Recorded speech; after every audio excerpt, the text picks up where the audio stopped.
Cierto. Cierto.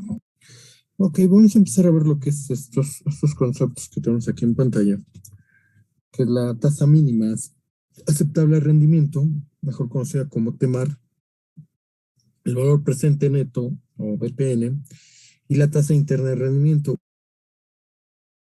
Entonces,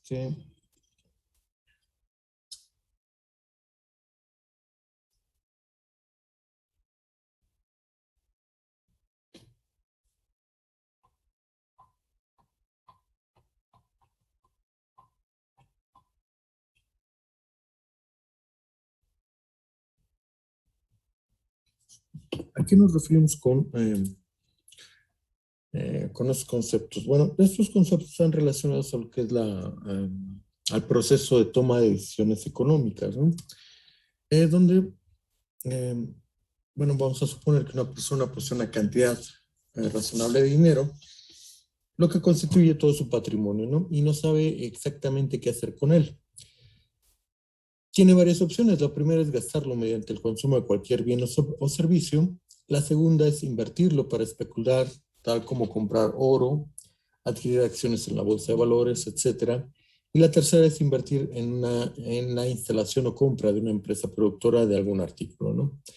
Entonces, esas serían las opciones que tiene para eh, invertir su dinero, ¿no? Si decide invertir, su decisión se basará en qué dejará de consumir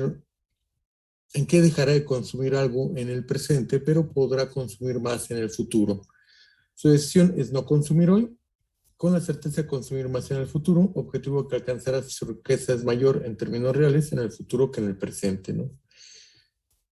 Toda la teoría de la utilidad y la teoría de juegos de Newman y Morgenstern aceptan que esta conducta económica es racional. Al inversionista siempre le interesará maximizar su riqueza o ganancia en el futuro, puesto que así asegurará un mayor consumo, lo que a su vez le asegura una mayor satisfacción. Por eso, en una empresa siempre se trata de lograr la mayor ganancia futura mediante un emprendimiento de todos aquellos proyectos que otorguen los mayores beneficios. Un director empresarial cuyas decisiones de inversión siempre sean racionales, siempre recibirá el apoyo de todos los propietarios o accionistas de la empresa, ¿no? De tal manera que aquí lo que buscamos es fundamentar esas decisiones de acuerdo a lo que podemos obtener en el futuro, ¿no? En general, el ser humano trata de lograr la satisfacción que proporciona el consumo y eso se obtiene únicamente con dinero, ¿no? Si se cuenta con más dinero, se puede consumir más y por lo tanto obtener más satisfacción. De acuerdo con la teoría de la utilidad, el hombre siempre buscará mayor satisfacción y en consecuencia, pues, más dinero. Esa es la base de la toma de decisiones de inversiones monetarias en las economías capitalistas, a la cual se le ha llamado conducta económica racional. Entonces, esta es la base de lo que mueve el consumo de artículos, ¿no? Por ahí hay una frase que dicen que entre más ganemos, más vamos a consumir, ¿no? Y vamos a tratar de comprar, ¿no? Afortunadamente para el ser humano no todas las personas tienen estas ideas acerca de la vida, ¿no? Existen muchas que no ambicionan tener mucho dinero ni vivir solo para la satisfacción que otorga el consumismo. Sin embargo, cuando se analiza la empresa, esta siempre debe tratar de obtener la mayor ganancia monetaria para sobrevivir como tal, lo que a su vez proporcionará mayores ganancias a sus propietarios o inversionistas y por lo tanto mayor satisfacción en términos de poseer más dinero y consumir más. Y básicamente pues nosotros vamos a trabajar en un entorno económico de este tipo, ¿no? Si tenemos la oportunidad de trabajar en cualquier organización, pues el propósito de cualquier empresa, de cualquier organización es generar más recurso económico, ¿no? Y nos van a pagar para tomar decisiones que ayuden a generar más ingreso económico, ¿no? Asimismo, la conducta económica racional del inversionista implica varios supuestos. El primero, el inversionista siempre está dispuesto a no consumir en el presente, pero sí y solo si su consumo en el futuro es mayor a causa de esta decisión. Al inversionista le es posible expresar su riqueza futura de forma cuantitativa y en términos equivalentes en el presente. Hay que recordar que, según el teorema fundamental de la ingeniería económica, Para realizar una adecuada comparación de dinero en diferentes periodos es necesario compararlo en un solo instante de tiempo y a su valor equivalente en ese momento. A su vez, esta operación implica que, si se tiene la certeza de que se poseerá una mayor riqueza en el futuro, se tendrá mayor riqueza en el presente, en términos de equivalencia de ella a través del tiempo, ¿no? Y bueno, pues esto es lo que veíamos en el primer ordinario, ¿no? El último supuesto es que los pronósticos del futuro sobre los cuales se tomó la decisión de inversión no cambiarán en el transcurso del tiempo. Básicamente, dichos pronósticos se refieren a las ganancias o riqueza esperada y a la tasa de interés de referencia.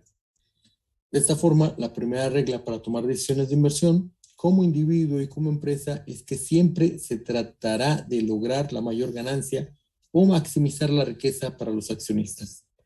En términos de ganancia, esto significa que se debe invertir en todos los proyectos de inversión de los cuales se obtenga un rendimiento superior al mínimo vigente en el mercado. ¿Y qué es ese mínimo vigente del mercado? ¿Cuál es el rendimiento mínimo del mercado? Bueno, pues existe una referencia muy clara para determinar esta variable. En cualquier país, el gobierno emite deuda a diferentes plazos. Por ejemplo, en Estados Unidos el gobierno emite billetes del tesoro con vencimiento en un año. También emite notas del tesoro con vencimiento de 2 a 5 años y bonos del tesoro con vencimiento de entre 20 y 30 años. Y en el caso de México, bueno, pues aquí existen los famosos CETES, ¿no?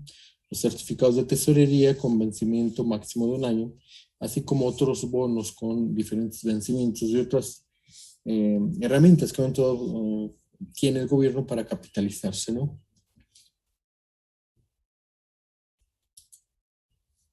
Si en el momento de analizar un proyecto, un inversionista determina que el rendimiento esperado es menor que el que obtendrá al invertir en cualquiera de los instrumentos de inversión gubernamentales vigentes en el país, según el plazo de su inversión, sería mejor que invirtiera en títulos del gobierno, pues esta es una operación de riesgo cero.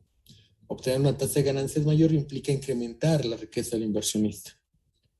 Para tomar una decisión de inversión correcta, solo es necesario determinar todos los flujos de efectivo que se espera del proyecto, así como los ingresos y costos.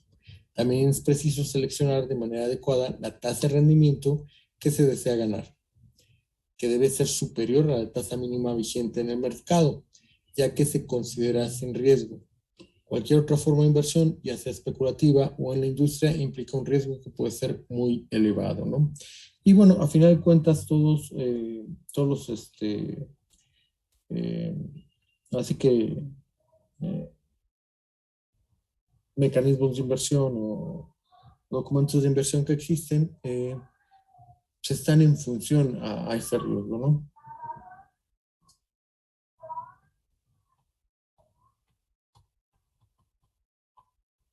Pero bueno, denme un minuto, ¿sí?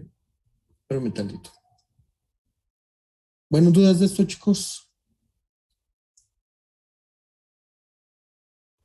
No, profe. No.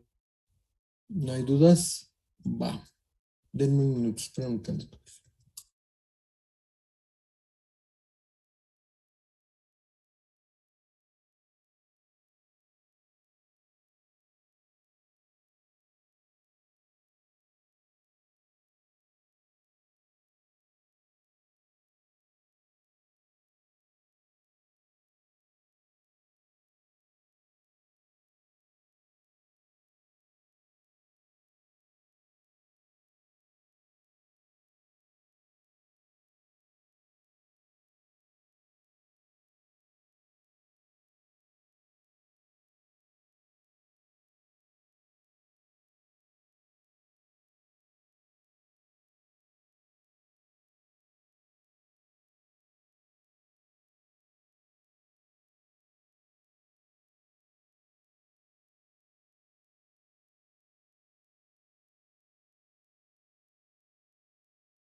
Hola,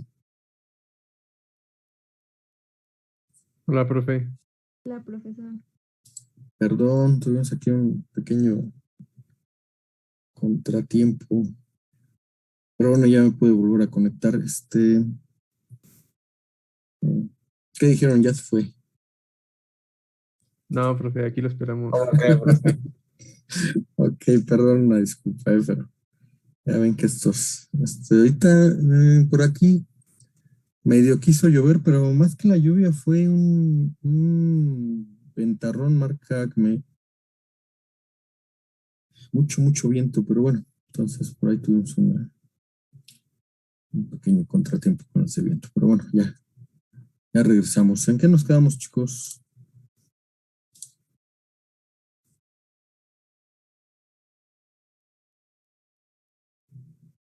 Estábamos con lo del proceso de toma de decisiones económicas. Muy bien, nos quedamos en ¿no?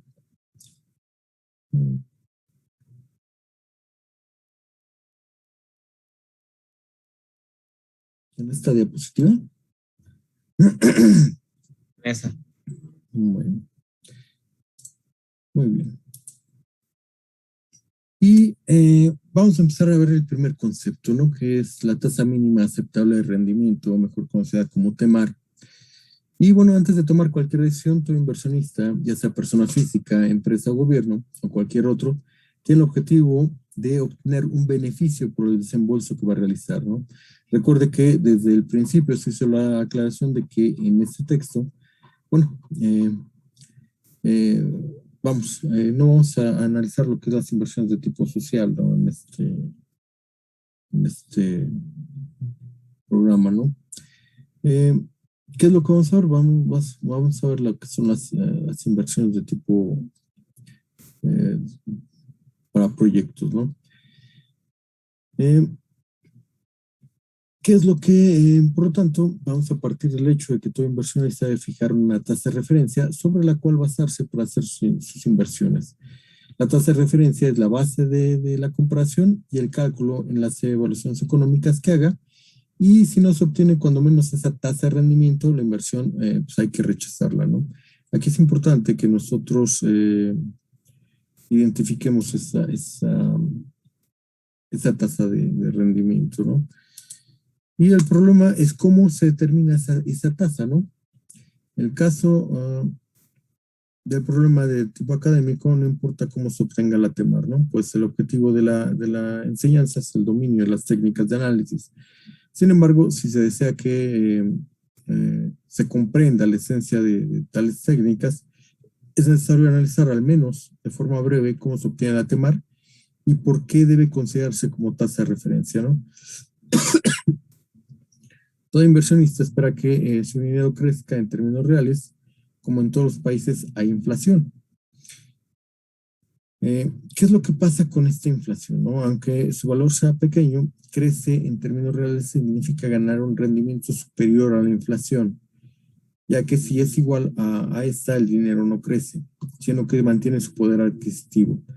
Es esta la razón por la cual no debe tomarse como referencia la tasa de rendimiento que ofrecen los bancos, pues es bien sabido que ella es siempre menor a la inflación. Si los bancos ofrecieran una tasa igual o mayor a la inflación, implicaría que o no ganan nada o que transfieren sus ganancias al ahorrador, haciéndolo rico y descapitalizándose, ¿no? Lo cual nunca va a suceder, ¿no? Entonces aquí una base, un punto de partida pues, siempre va a ser la inflación, ¿no? Eh, como pues, sabemos, esta inflación ¿no? Se trata de mantener controlada por parte del Banco de México y pues, esto lo que busca es no generar un incremento en los productos que consumimos, ¿no?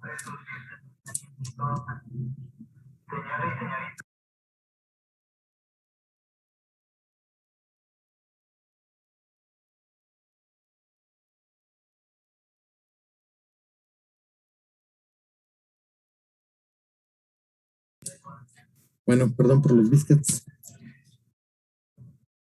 Pero, bueno, ¿cómo definimos la TEMAR? Esta TEMAR pues, la vamos a definir como la tasa de inflación más el premio al riesgo. Y la tasa de inflación, pues ya sabemos que este es un valor que vamos a obtener en función al entorno macroeconómico que vivamos en el país, ¿no?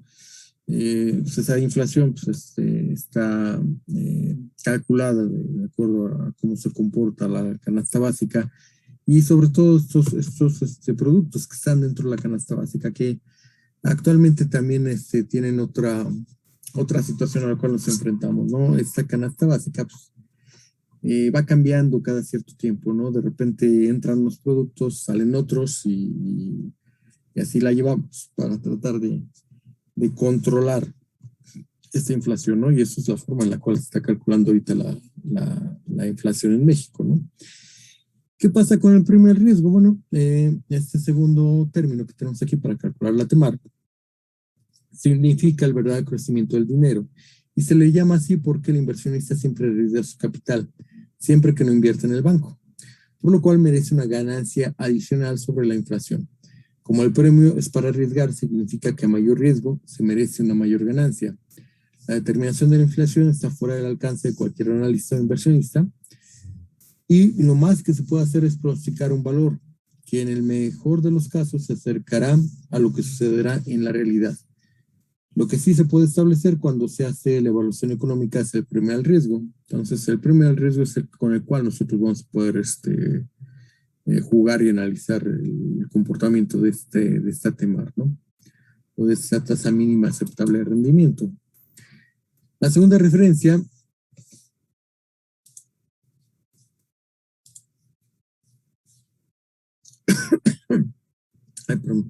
la segunda referencia implica analizar las tasas de rendimiento por sectores en la bolsa de valores, ¿no?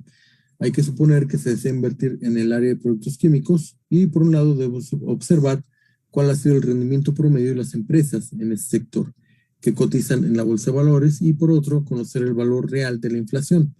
Si se observa, por ejemplo, que los rendimientos actuales de la industria química sobrepasan apenas un 3% al ritmo inflacionario, no sería acertado fijar un premio al riesgo muy superior a ese en caso de una nueva empresa química, ¿no? Pues implicaría pedir altos rendimientos a un sector productivo que, en ese momento y por las razones que sean, no los ofrece.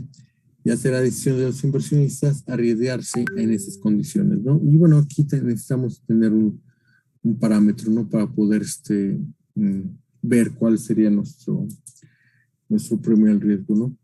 Si en un determinado sector productivo los rendimientos promedios son bajos, pero una firma que opera en él muestra ganancias mayores, no se debe confundir esta circunstancia y querer imitarla mediante la fijación de un alto premio al riesgo en la etapa de evaluación económica, cuando apenas se va a decidir si se invierte o no. La fijación de un valor para el premio al riesgo y por lo tanto para la TEMAR es, como su nombre lo indica, el mínimo aceptable. Si luego la inversión produce un rendimiento muy superior a la TEMAR, pues así que eso va a ser una ganancia mayor, ¿no? O un beneficio adicional que nosotros vamos a tener, ¿no? Pero aquí lo importante es que nosotros trabajemos con esa tasa mínima aceptable, ¿no? ¿Qué métodos de análisis o qué vamos a hacer para poder analizar o verificar cómo vamos a invertir? Bueno, pues vamos a utilizar diferentes métodos de análisis, ¿no? El método de análisis que se utilice para tomar la decisión de inversión debe tener varias características deseables, que puede seleccionar la mejor de entre un conjunto de opciones mutuamente excluyentes, lo que significa tener N alternativas de inversión, y al tomar una de ellas, las demás quedan eliminadas de manera automática. El mejor método de análisis también debe tomar en cuenta todos los flujos efectivos que genere el proyecto, tanto positivos y negativos, y no solo alguno de ellos. Por último, tiene que ser consistente en los supuestos teóricos que le dieron origen. Y bueno, eso es lo que debemos de considerar para los métodos de análisis. El periodo de recuperación es otro aspecto que vamos a tener que analizar, ¿no? Supóngase los siguientes flujos de efectivo de dos alternativas mutuamente excluyentes. El periodo de planeación y análisis es en un horizonte de 6 años. Entonces, ¿qué es lo que vamos a tener aquí? Pues esos van a ser los flujos de efectivo que podemos tener con respecto a una alternativa A y una alternativa B en estos años, en estos periodos que tenemos aquí del lado izquierdo. Entonces, como pueden observar, partimos en el año 0 con la misma situación, ¿no? Unos flujos de efectivo negativos de 500 para tanto la alternativa A y la alternativa B, pero en los años siguientes vamos a tener un comportamiento diferente, ¿no? Para la alternativa A en el periodo 1 tenemos 150, en el periodo 2 350 y así sucesivamente, ¿no? 200 en el 3 y tenemos uno negativo en el cuarto, se recupera en el 5 positivo y vuelve a caer en el sexto periodo, se vuelve negativo. En el caso de la alternativa B, pues tenemos todos positivos, 100 en el primer año, 100 en el segundo año, 200 en el tercer año, 200 en el cuarto año, 300 en el quinto año y 300 en el sexto año, ¿no? Pero aquí vemos un comportamiento ascendente constante, no muy marcado, pero sí hay un flujo de efectivo, ¿no? En el caso de la alternativa A, pues aquí de repente hay un incremento bastante fuerte del primero y el segundo año, cae en el tercer año, vuelve a caer en el cuarto año y no es tan uniforme este comportamiento, ¿no? El periodo de recuperación de una inversión es el número de años que necesita el proyecto para recuperar el capital que se invirtió en él. Según este método, debería seleccionarse A, puesto que en 2 años se recupera la inversión inicial, en tanto que B tomaría 3.5 años. La deficiencia más evidente del método es que no toma en cuenta todos los flujos de efectivo del proyecto. Si se observan los flujos de efectivo de los 6 años, claramente B es superior a A, independientemente de que el análisis se considere una TEMAR, ¿no? Entonces, bueno, pues esto es en función al periodo de recuperación, ¿no? Lo que comentábamos, ¿no? En el caso de la alternativa A, 650 más 350, pues recuperamos la inversión de 500 en el año 0, mientras que en la alternativa B no lo recuperamos de manera inmediata, ¿no? Pero bueno, eso es algo que tendríamos que analizar, ¿no? ¿Dudas de esto?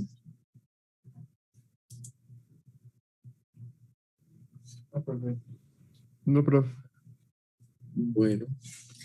Se puede preguntarse por qué no se acepta solo por 3 años y se desecha y entonces se toma B o cualquier otro proyecto. Desafortunadamente, la realidad no siempre funciona de manera tan simple. Si se requiere de un proyecto productivo vigente, 6 años, y se tomara A solo por 3 años, ¿qué proyecto se aceptaría para los últimos 3 años? ¿El proyecto B o cualquier otro? En realidad, en el momento de tomar la decisión en el tiempo cero, no se tienen bases para llegar a esta determinación. Hay que recordar que la decisión debe tomarse en ese momento y debe ser una decisión con vigencia de 6 años. Por lo tanto, el método de periodo de recuperación se desecha como método de análisis porque no toma en cuenta todos los flujos de efectivo del proyecto, que es una característica deseable de un buen método de análisis para tomar decisiones. Y algo que nos sirve para esta toma de decisiones con respecto a los flujos es algo que se conoce como el valor presente neto o BPN, ¿no? Valor presente neto, o valor actual neto, que también se le conoce, ¿no? El valor presente siempre significa traer del futuro al presente cantidades monetarias a su valor equivalente. En términos formales de evaluación económica, cuando se trasladan cantidades del presente al futuro, se dice que se utiliza una tasa de interés. Pero cuando se expresan cantidades del futuro en el presente, como en el cálculo del BPN, se dice que se utiliza una tasa de descuento. Por ello, a los flujos de efectivo ya trasladados al presente se les llama flujos descontados. ¿Sí? Bueno, y esto básicamente responde a la parte de conceptos, ¿no? Entonces aquí hay que tener cuidado en el análisis que hagamos con respecto a esa tasa de interés, ¿no? Y pues la mejor forma de analizar esto es a través de un ejemplo. Supongamos que se ha hecho un cierto estudio que tomó en cuenta la posibilidad de invertir en una industria metalmecánica y se calcula una inversión inicial de 1,000 pesos con la posibilidad de obtener las ganancias de fin de año que se muestra en la siguiente gráfica, ¿no? Entonces, como pueden observar, pues aquí tenemos una inversión de 1,000 y vamos a estar recibiendo en el primer periodo 260, en el segundo 310, 330, 400 y 505 en el quinto periodo, ¿no? La pregunta que se hace en las inversionistas es si conviene invertir en este proyecto dadas las expectativas de ganancia e inversión. Para responder esto, se puede utilizar el BPN como criterio de selección. Para calcularlo, solo se trasladan los flujos de los años futuros al tiempo presente y le restamos la inversión inicial, que ya estará en el tiempo presente, ¿no? Los flujos se descuentan a una tasa que corresponde a la TEMAR, de acuerdo con la siguiente fórmula, ¿no? Donde el valor presente va a ser igual a la inversión inicial negativo más los flujos netos de efectivo llevados al presente. De tal manera que pues esto es lo que nosotros tendríamos como fórmula de BPN, ¿no?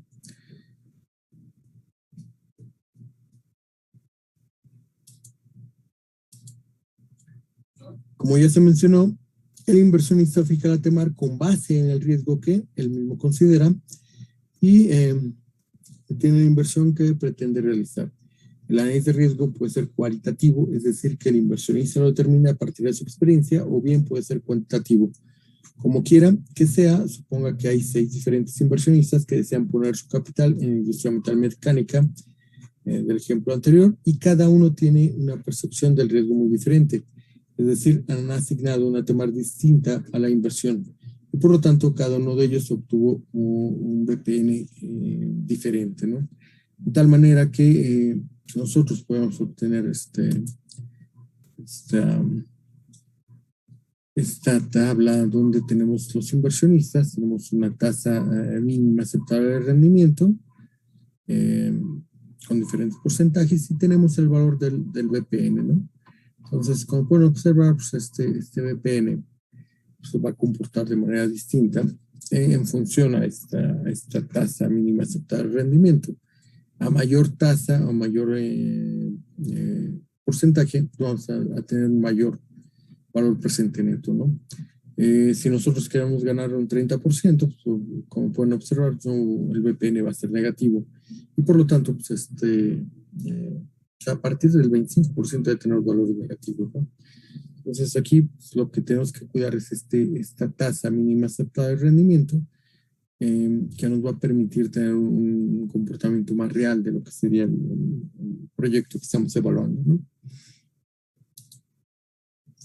La primera pregunta es ¿cuál de todos los inversionistas ganará más? Si se observa la forma en que se está calculando el BPN, el resultado está expresado en dinero. El inversionista 1 podría decir que es el resultado que obtuvo es equivalente a que invierte 1,000, gana el 5% cada año durante 5 años, que es el horizonte de análisis, y que además el banco o sitio donde invirtió le dirá 538.62 en el momento de hacer la inversión. La inversionista 4 diría que a pesar de que su resultado es equivalente a ganar el 20% sobre su inversión cada año durante 5 años, en el momento de invertir solo le daría el 18.76 extra. Por último, los inversionistas 5 y 6 dirían que en vez de ganar, ellos perderían dado el resultado obtenido de su BPN. ¿Lo cual es cierto?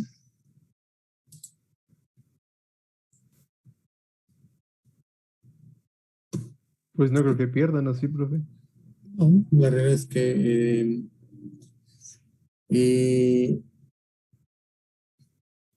no tendríamos el margen de ganancia esperado, ¿no? Pero bueno.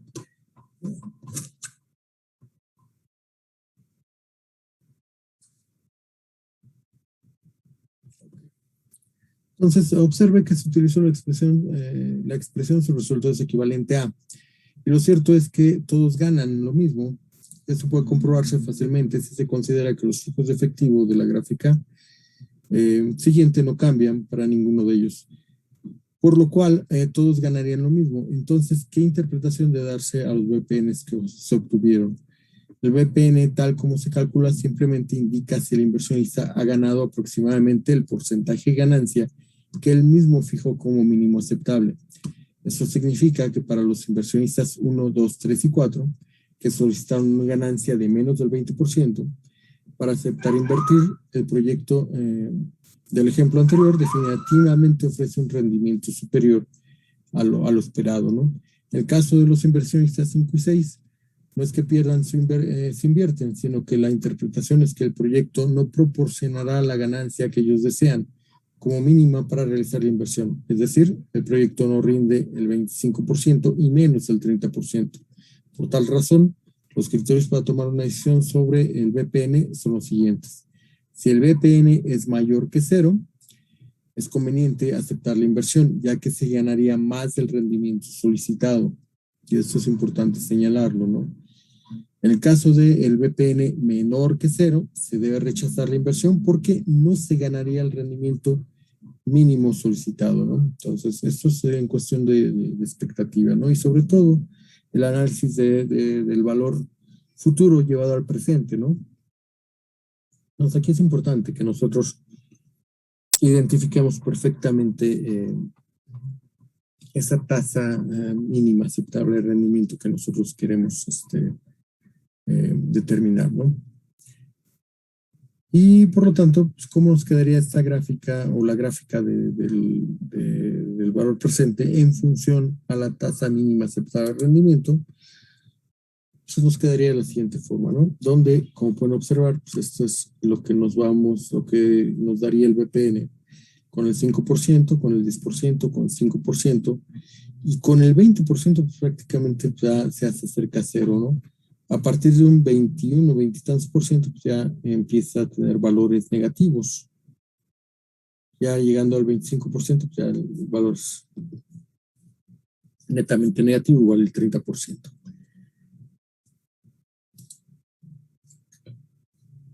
Observe que la curva de la gráfica se construye con los datos que se obtuvieron de la tabla y en realidad la curva corresponde a la equivalencia del BPN.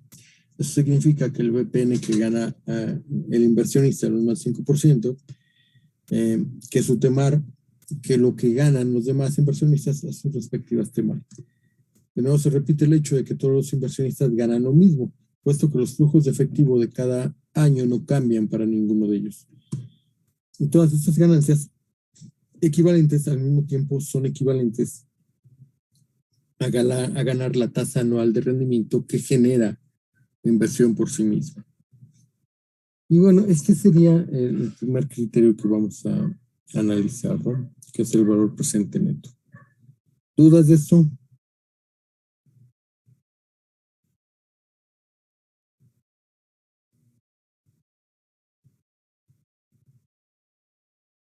No, profe, todo bien hasta ahorita. Entonces ya podemos ver un ejemplo.